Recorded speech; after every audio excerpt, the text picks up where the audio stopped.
This is Conversations with Ronnie Keith and Iris.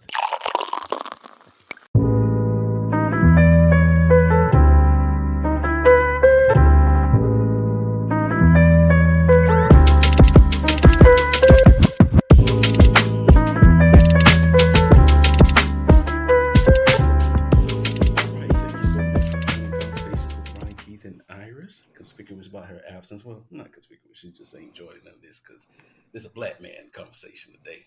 She can take a little Puerto Rican self on, but she's got an episode coming up in a couple of weeks that she did with someone. She was flying solo, so Iris will not be on this episode. So this will be Conversations with Ronnie Keith and Morehouse brother number 1A and 1B. Rock, Antwann, thank you guys so much for joining me. How y'all brothers doing today? Chilling. I'm doing great. I can't complain. All right. Well, we got a lot to get into today. I just want to preface by saying this before we start the show that we're going to be talking about the movie Sinners. Now, if you have not seen the movie Sinners, I would advise you to hold off from listening to this show until you go see it, because this is going to be spoilers after spoilers after spoilers. Myself and my two brothers here, we have seen the movie, and so we want to talk about it, review it, give our take on it, favorite parts, everything like that, and what we thought was great about this movie called Sinners, which was written and directed by Ryan Coogler. Before we get started, Rock, how have you been, brother? Oh, I've been cool, man. Same old. Chilling, working, chilling with the wife and the kids, man. Ain't too much been going on. Getting ready for the summertime. So, same old, man. Yes, sir. I saw you had a pretty good time with Mardi Gras. Oh yeah, Mardi Gras, man. It's always a good time, man. It's always a good time, man. We all, like I said, we do a different type of Mardi Gras. So yeah, but we do the family oriented Mardi Gras. I've never been to Bourbon Street for Mardi Gras. Okay. So yeah, it's always a good time, man. Okay. All right. That sounds good, man. I'm glad to hear that. I'm glad family's doing well. I'm glad everything's going well for you. Mm-hmm. And we try to do this quarterly. I think we did it a couple of months ago or a few months ago, or maybe we're off a little bit, but we try to do episode quarterly. But thank you for joining me today, Dr. Professor. It's a professor, doctor. I forgot how to call you. It doesn't matter. Antwann is fine. Dr. Professor. Professor Doctor. How are you doing, my brother? How's everything going for you? I'm doing good. All things, taken into consideration. I might not be where I want to be, but I thank God that I'm not where I used to be, and I thank Him from where I'm at, because somebody want to be here. Lift your hands and say thank you. Yeah, amen to that. Amen to that. I'm glad to hear that. And before we get started, Antwann, you've been doing something very special on your social media, which I am very proud of and very happy to see, and great content. The last video I watched was hilarious as you walked into the room as a video. You had the video of everybody's favorite estranged cousin, Candace Owens, playing. But tell us a little bit about your ventures with your new show called The Breakdown. Can you tell everyone and how they can watch this? Yeah, sure. So the breakdown is basically a mini podcast, right? That was inspired by you, who has been twisting my arm to get into podcasting, but I can't do the 45 minutes to an hour thing. So I said, you know what, I can do 5 to 7 minutes, somewhere in there. So the breakdown is a video podcast, effectively, and it is on TikTok, YouTube, as well as Instagram. On TikTok, I'm Antwann_Michael. On Instagram and YouTube, I'm just Antwann Michael. And we cover the issues, and I try to cover them in a short way to get to the point. Of course, across my other social media, I do like lengthier analytical reports, but folks may not necessarily have time for those. So I did the breakdown, just kind of sort of get to the point, get at my thoughts in an unedited way, but that allows me to do something. So that's where the breakdown came from, so that I could address like news stories and different pop culture things that are happening, just so that I can get to it. And then things that require more of an analysis, I do that within a different venue. But the breakdown, yes, it's the little mini podcast. that All you right. that you helped me get to. Oh, well, brother, you've done a great job of what you've been doing, and very, very proud of you and how you've built up your audience. And Thank the you. uh, the information that you provide is entertaining. It's informative, but it's also entertaining. So look forward to more content coming from you. So, as I said before, we were going to get on here and talk about the movie Sinners. Sinners, which was released on April 18th, came to us again from director Ryan Coogler, who wrote, co-produced this movie, which is set in 1932 in the Mississippi Delta, and it stars Michael B. Jordan in dual roles as twin brothers who return to their hometown to start again, only to be confronted by a supernatural evil. It co-stars we had, and correct me if I'm wrong how I say her name, Wunmi Mosaku. Is that how you say her name? Oh, shoot, yeah, you guess better than mine. I don't even want to mess it up either. That part. Yeah, she's been in a lot of great things. She was in oh god, what was the name of the show? Lovecraft, Lovecraft Lovecraft Country. Country. Yeah. She's also part of the Marvel universe. As she's been in the series of Loki, and she's been in I think another Deadpool and X-Men. She popped up at Deadpool the X. end. Yep, she was in that one. Great actress. Great actress. Haley Steinfeld's in it. Miles Caton. That's his first acting role, and his family is legendary gospel singers. They've been performing. I think his mom performed with Hezekiah Walker. He did a great job.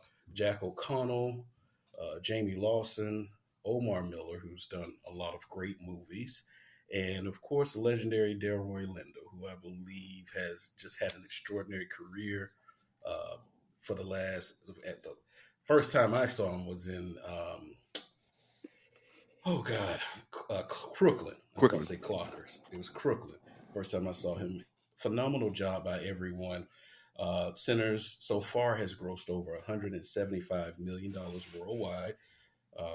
They we can dive into it because there's been some controversy with that, with a report that came out by Variety. There's this publication that reports on entertainment and movies and things like that. And this first weekend out, Variety had some not so nice things to say about Sinners being number one, and then this past week they tried to retract or try to give us his praise, but people were checking for him.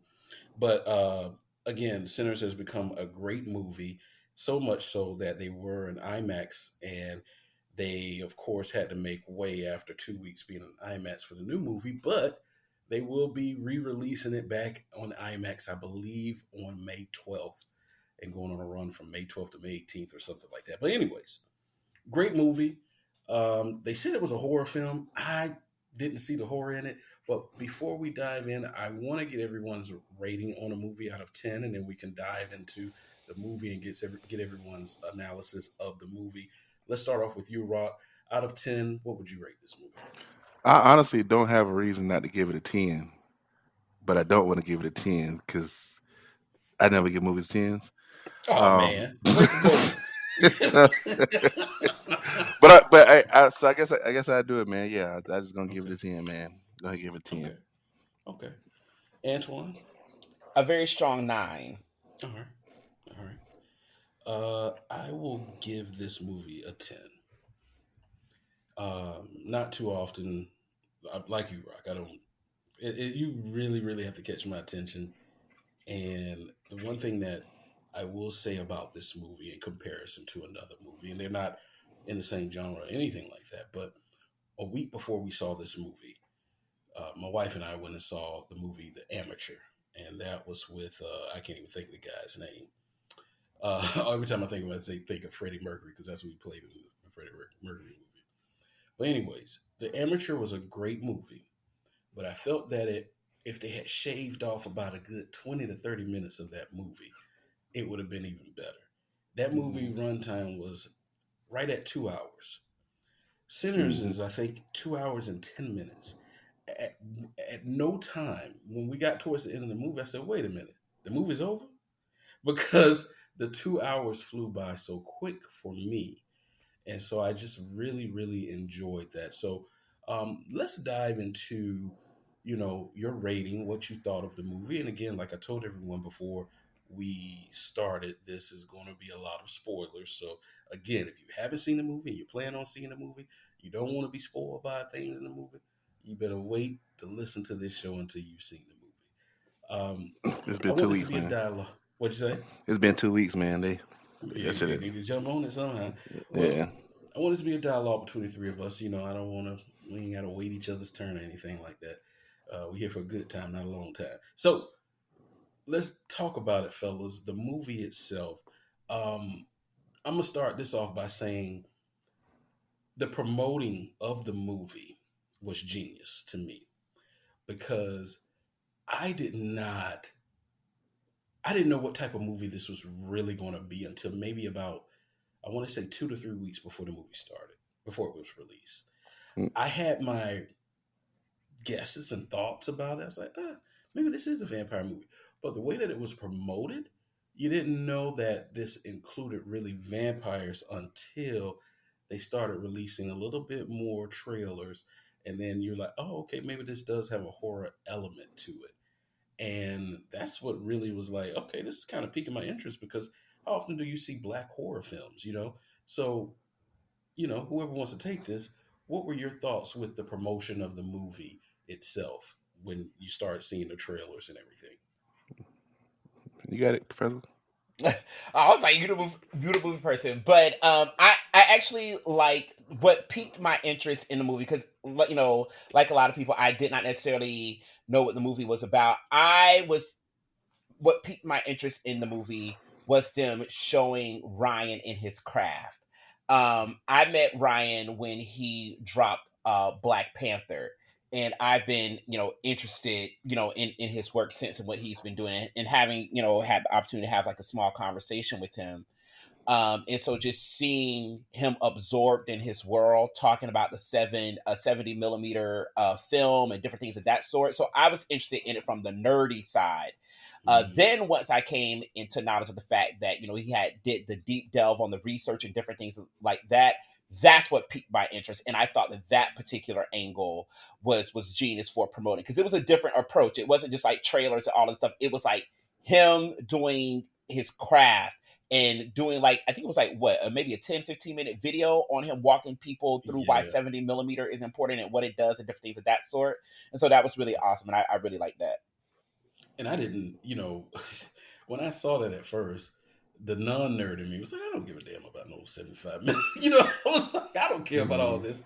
But man, when I say it does make a difference and it matters, Mm. it does. It really does. Rock, your feelings.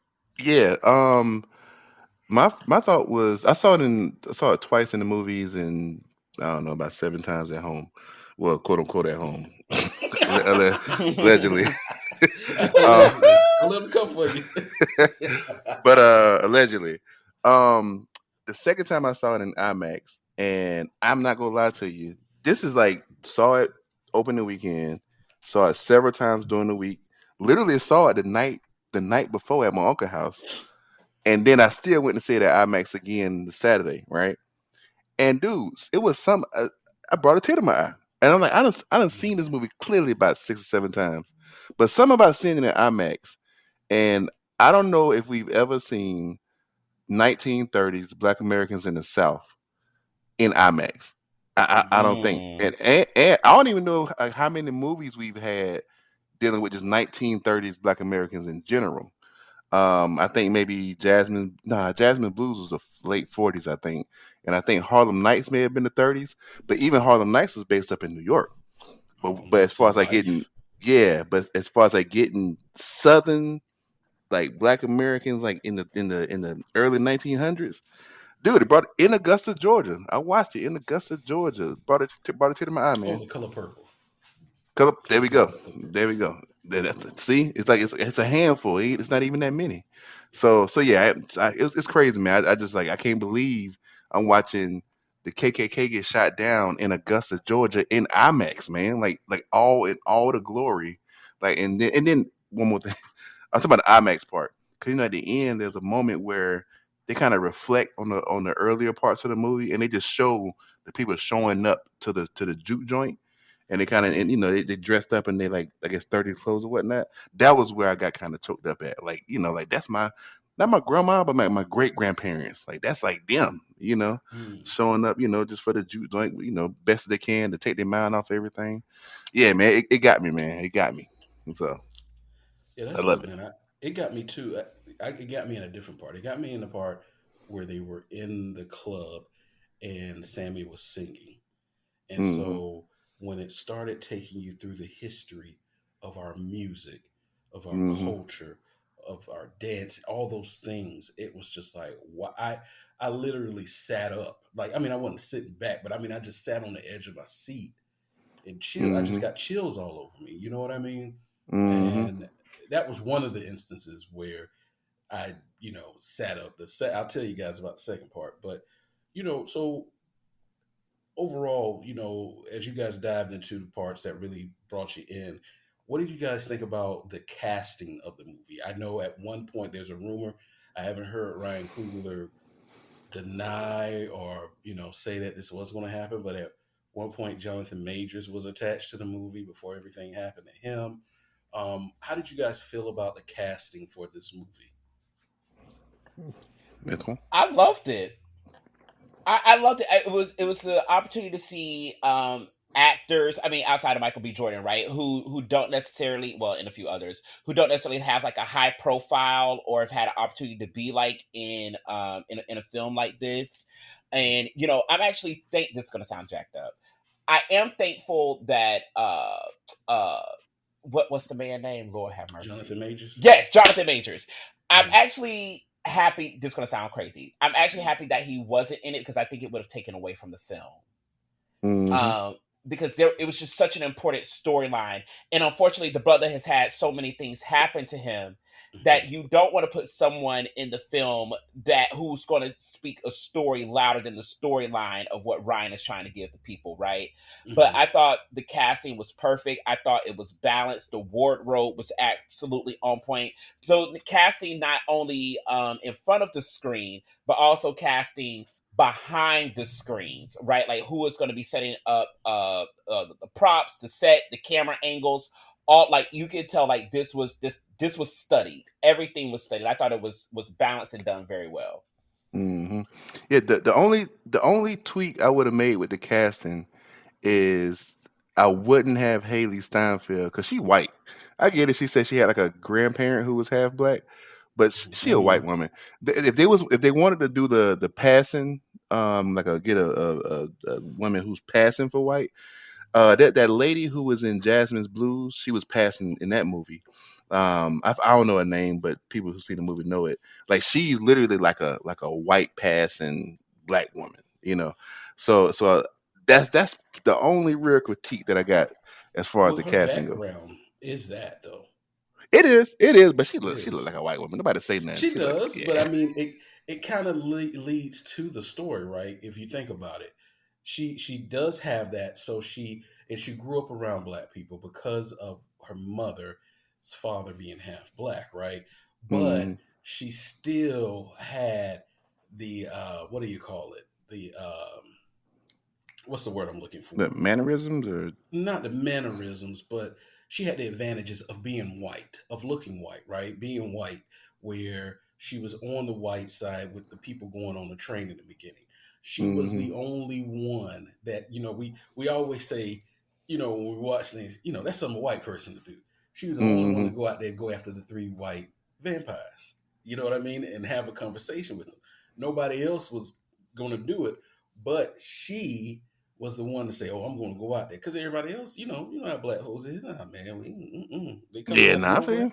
I feel right? you. So it kind of played into it a little bit, but I do get what you're saying too on that side. But I thought that was cast in that way, uh, with the background and everything to kind of tell a different story, along with the Mm. Asian people too. Oh, oh, Hey, oh, come oh. through with it, Antwann. So in the movie, so just to give you guys a little background, again, the twins Smoke and Stack were played by Michael B. Jordan.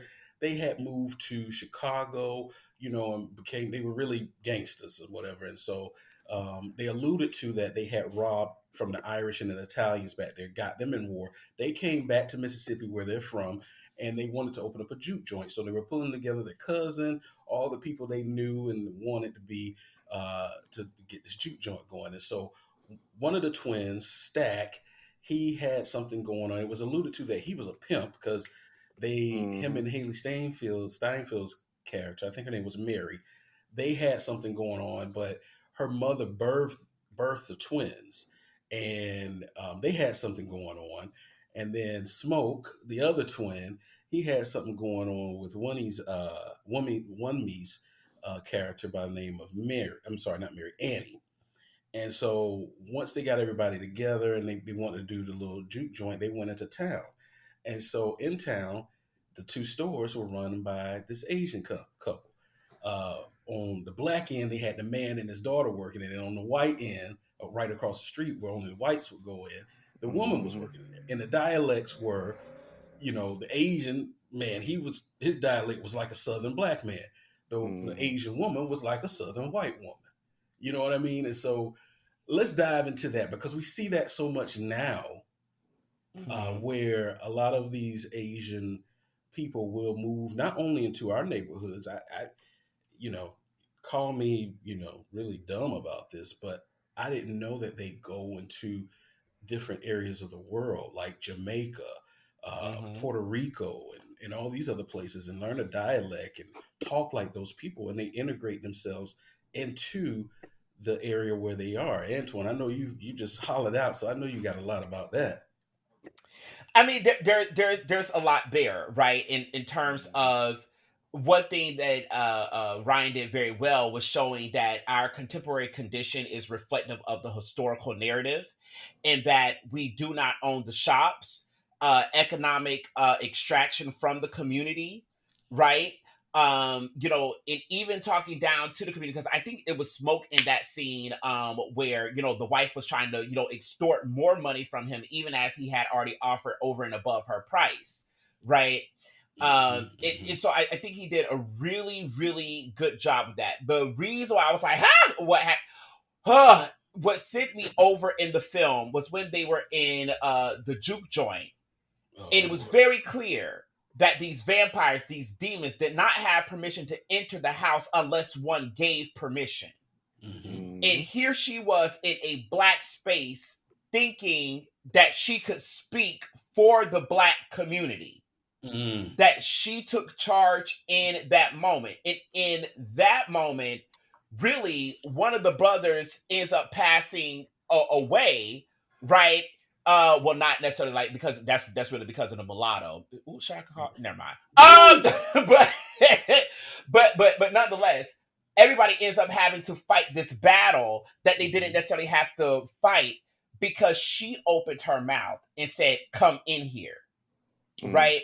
I thought that part was very, very interesting because whether it's in the film or whether we are talking about like Latasha Harlins, right? In how Latasha Harlins dies at the hands of Soon Jadu, right? Whether we are talking about, the Korean shopkeepers who during the 1992 uprising was shooting at black people in the black community, right? I thought that Ryan did a very, very good job with that. But just the type of agency, right, that that Asian folks were allowed to have in this film, even when it came down to the economics of black folks, was just that. It was such a strong critique, right? Oh, yeah. And Asian folks, like aside, the only reason why I gave the film like a very strong 9 as opposed to a 10 because I wanted him to go harder on white women. But nonetheless, right? That's the only reason. So I'll give him a 9.8. A 9.8. He had to get it. He had to get it out there, man. He couldn't. Hey, look, Antwann, you skipped over a part. So you remember if you it's a part right there where with it Stack gets bit and they're in the back room and everybody clamoring like, hey, what's going on? Do you remember what the Asian lady said? She told her husband, go get the car. Her husband, he wanted to stay and help. She said, nah, we came to help them throw this party. We ain't come for all of this. If that Hmm. ain't indicative of how it goes down throughout history, right? That's right. Hey, make money. We can sell on both sides. We got you, have fun, whatever. But when it goes down and it gets real, oh, we gone. We out of here, and We you on your out. own. Well, You on your own. what about the beginning, Rock, where uh, the what's his name, Remick, the vampire, when he Mm-hmm. came down from wherever he came down from, and the Native Americans were trying Yes. to take care of him and end him, Mm-hmm. and that told a story within itself with how they were trying to help, and then they got the hell out of Dodge and said, "Well, y'all on your own." Hey, see, I can't speak too much on that because I don't know enough about Native Americans. Oh, not against Um, us, but they just, you know what I mean? yeah, they They was were gone. trying to Yeah. educate, and they were like, "Oh, okay," to the white people now. It wasn't to the Mm-hmm. blacks. Yeah, and they was gone. And real quick, I keep seeing people share this clip of it's a documentary about Asians being down in the Delta back in the day in the early 1900s, and it's a quote that a lady said something along the lines of, "We served the black people because nobody wanted to serve them," right? And I'm like, hold on. No, black people wanted to serve ourselves, but every time Hmm. we built something, it got burnt down. So y'all saw an opportunity to take advantage of the fact that y'all can, run your businesses, what's the word, without much trouble. Hmm. So they pretty much they took advantage of the fact that pretty much the white folks at the time was burning everything down with black folks, so they could come in and they could have the all the different shops or whatnot. So I don't know. They was trying to a certain degree, people trying to champion the Asians for being around that time, and part of me like I'm hesitant to champion them because it's like they were selling on both sides. So if the KKK went and did a lynching, I mean, what did they not serve them the next day? Did they not? I mean, I'm pretty sure they Right. knew everything going on, and they did. They were serving both sides. So, I'm just hesitant to kind of praise the Asians for being around because that was an economic exploitation to a certain degree, like Antwann said. And I'm not like high fiving them for that per se. Oh, you know how I play. Ain't none of them getting no high fives from me. Everybody, you had the Latinos getting on. One guy on Twitter was talking about how there was no. The same guy that was giving all praise about Black Panther 2, he came back saying, "Ryan, why didn't you have no Latino representation in this movie?" And I'm just like, you know what? I ain't never seen not nan nigga on Telemundo or Univision when y'all be having these awards and nothing. So shut Yeah. the hell The funny thing up. is, if Latinos was around in 1930, they'd be white with the white Yes. folks, and that's the part they don't want to admit. Right. But yeah, the Asian lady, like the Asian lady and the white woman, like that was the downfall, That man. was a That was the downfall. That downfall. led to the demise of everybody. You That know, was the downfall. and that's why I said I thought it was important that she was cast with her background Mm. because it was the background of, oh, I'm comfortable around these people. And they're comfortable because they know that my grandfather was half black and my mom was around. So everybody loved me because of that. However, I could still slide in with the whites. You're right. You're right. And Because if she was yeah, really, really black, she ain't going out there with three white folks in the middle of correct. the night. You're right about that. Correct. You're right about that. If they had put, what's the girl name from Lovecraft Country, Smollett. They had put her in Yeah. that role, or Hmm. anybody else that was of lighter complexion. Their black instincts would really kick in because it ain't too far gone. You know what I mean? Yeah. Nah. I'm not going out there with them people. No. So, Mm. and one thing that stood out for me, I don't know about you guys, was Remick, right? The main villain character of this, the Irish vampire. How offended he was when he came to the door the first time with his traveling group, and Michael B. Jordan's Smoke character asked him, he said, "Y'all not Klan, are you?" And he said, "Sir," he was like he was Hmm. offended by Hmm. that. Wait, he's a But vampire. He's a vampire. So right, I'm just taking a wild guess and thinking that vampires. I'm not gonna say vampires above racism. I'm gonna just say vampires. They on a different level of the food chain. absolutely. So maybe And he they was from look at Ireland too. right. So But maybe they look at yeah. Yep. I'm sorry. Go ahead. Go ahead. Oh no, you good. You good. Well, I was just saying. I think if they vampires, we all look the same to a certain degree. Like there's a we all just food. when it boiled down to it. You know what I mean? Like just slaughter, Mhm. cannon for the fodder, to a certain degree. So that's all. I took the vampire as being like representative of the white elite Mm. in terms of the people that really get to it, because most Klan members are poor working class white people Yes. who want to be a part of that upper elite class, right? And that, in other words, like there's a difference between Trump and MAGA. And Mm-hmm. MAGA aspires to be Trump, but Trump knows Mhm. how to manipulate these working class people to be able to do whatever it is he wants to do that will ultimately, in the end up impacting them, right? Mhm. That, his followers are willing to die of whiteness. Mhm. And in the film, I thought Ryan did an outstanding job of like saying, okay, we're going to use vampires as metaphor, because clearly when the door opens, you see the Klan robe.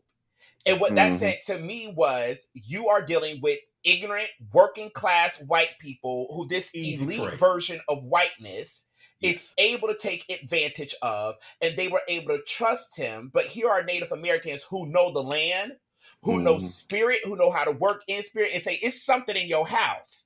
And Yeah. we know this land, and we know spirit. And these working class white folks were not willing to listen to people who know the land and are from the land, but chose to buy into a type of whiteness that in the end ended up screwing them over.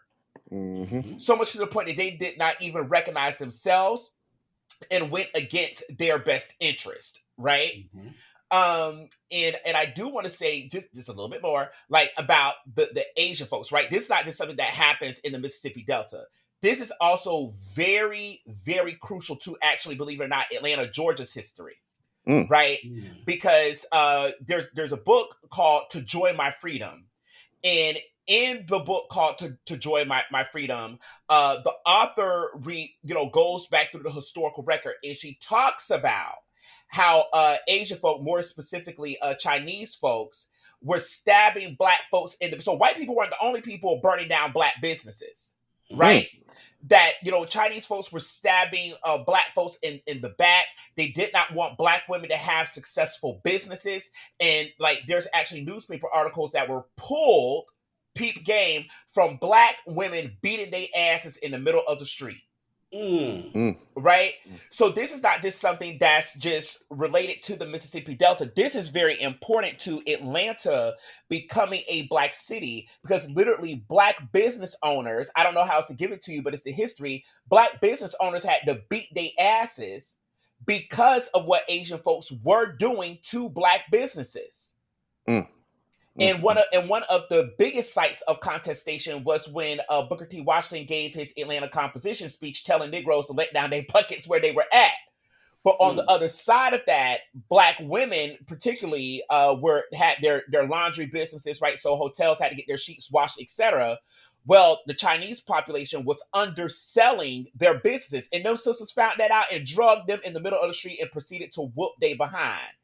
And so I Wow. think it's interesting that Ryan shows up in this moment and tells that particular story, right? Okay, I'll shut up. I just had to add that in for like historical I'm gonna be. context to say it's not Mississippi Delta, it's I'm Atlanta. gonna be honest with you. I think Ryan. I think Ryan.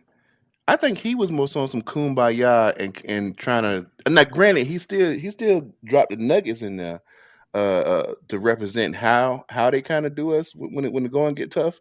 But I think overall, just not knowing Ryan, but just from what I've seen from him, he seemed like a rainbow coalition, bring everybody in kind of thing. So I'm not even sure if he expected for the dialogue to turn into digging into Asians and Black people's history and uncovering the dirt that they've done to us. I don't even know if he kind So you of. think it was unintentional?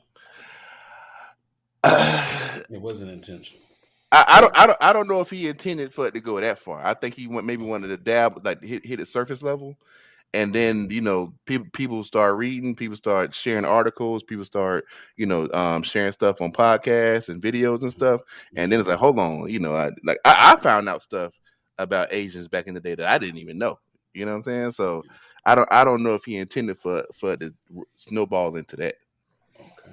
Well, So, listen, y'all gonna be mad, but we got to cut this short. But what I would like to do is, because we need to finish telling the story. We ain't even, we in 1/4 of it. We need to I'm finish. like, the we whole just thing. getting started. We just getting started. So, Antwann, you said you're going to see it again, right? Yeah, I will be in front. They did extend the 70mm availability, so I will be there tomorrow, right? Which is Friday by the time we're recording this at 12:30 noon, checking it out Okay. again. So, fellas, let's get together next week and let's drop part 2 next week. Is that okay with y'all? Cool. And we can That pick up works where for we me. left off. All right.